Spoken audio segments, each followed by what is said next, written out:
Assalamualaikum warahmatullahi wabarakatuh. Sahabat muslim dimanapun berada, pada dasarnya kegiatan investasi merupakan kegiatan yang dianjurkan di dalam Islam. Sebagian ulama menganggap kegiatan investasi adalah wajib, sebagian lainnya menganggapnya sunnah.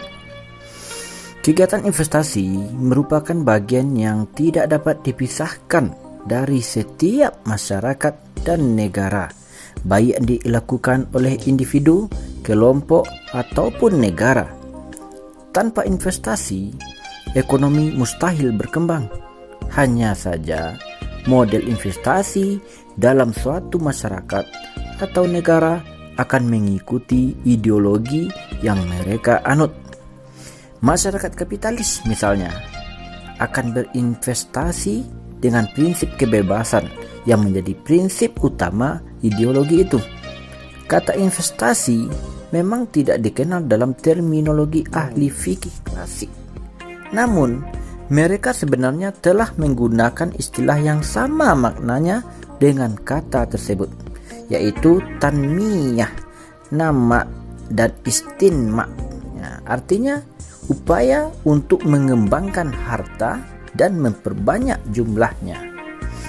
Sebagai contoh, Imam Ibnu Qudamah berkata, manusia membutuhkan kegiatan mudharabah karena dinar dan dirham tidak akan berkembang kecuali dengan transformasi dan perdagangan. Namun tidak semua orang yang memiliki harta mampu berbisnis, dan tidak semua yang mampu berbisnis memiliki harta. Oleh karena itu, bisnis dibutuhkan bagi kedua belah pihak.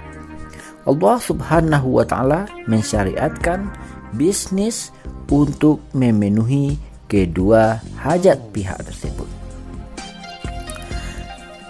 Prinsip dasarnya adalah di dalam Islam, kegiatan investasi yang dilakukan seseorang wajib terikat pada syariat Islam. Berbeda dengan amal ibadah mahdoh yang mengharuskan niat yang benar dan pelaksanaan yang sesuai aturan Islam. Kegiatan investasi masuk dalam kategori tasarrufat yang dinilai adalah kesesuaian perbuatannya dengan syariah Islam saja, tidak memasukkan faktor niat di dalamnya. Oleh karena itu, orang yang ingin terlibat dalam kegiatan investasi harus memahami hukum-hukum syariah dengan seksama. Dengan itu, ia dapat terhindar dari kegiatan investasi yang haram. Sebagaimana yang ditulis oleh Al-Qahtani, beberapa khalifah dan ulama salaf telah mengingatkan agar pelaku bisnis memahami ilmu agama sebelum terjun ke dalam bisnisnya. Diriwayatkan bahwa Khalifah Umar bin Khattab radhiyallahu anhu pernah berkeliling ke pasar dan memukul sebagian pedagang yang tak memahami syariah dan berkata, "Janganlah berjualan di pasar kami kecuali orang yang telah memahami agama. Jika tidak, maka ia akan memakan riba sadar atau tidak."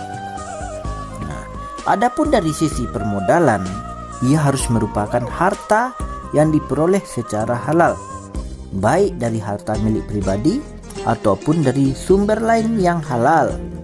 Harta pribadi berasal dari bisa dari beberapa sumber, yaitu hasil bekerja, menghidupkan tanah mati, menambang, berburu, makelar, mudharabah, musaqat, dan melakukan ijarah.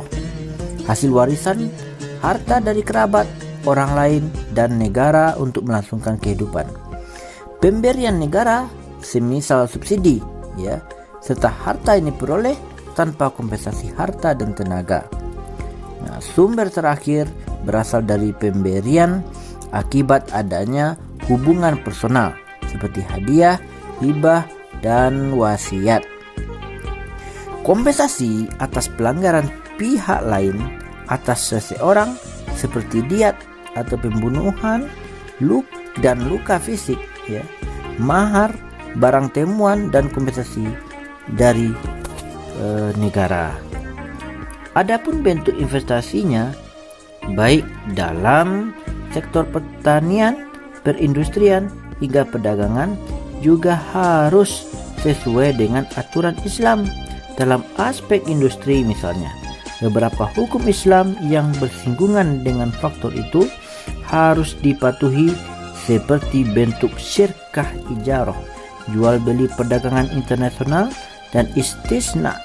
Sebaliknya, beberapa model transaksi haram diterapkan dalam kegiatan investasi seperti riba, judi, pemberian harga yang tidak wajar, penipuan, penimbunan, dan keterlibatan pemerintah dalam menetapkan harga pasar. Termasuk dalam hal ini adalah model kerjasama yang mengadopsi model kapitalisme seperti saham, asuransi, dan koperasi. Demikian sobat muslim dimanapun berada. InsyaAllah nanti kita lanjutkan pembahasan ya, bagaimana part kedua ya. Demikian, wassalamualaikum warahmatullahi wabarakatuh.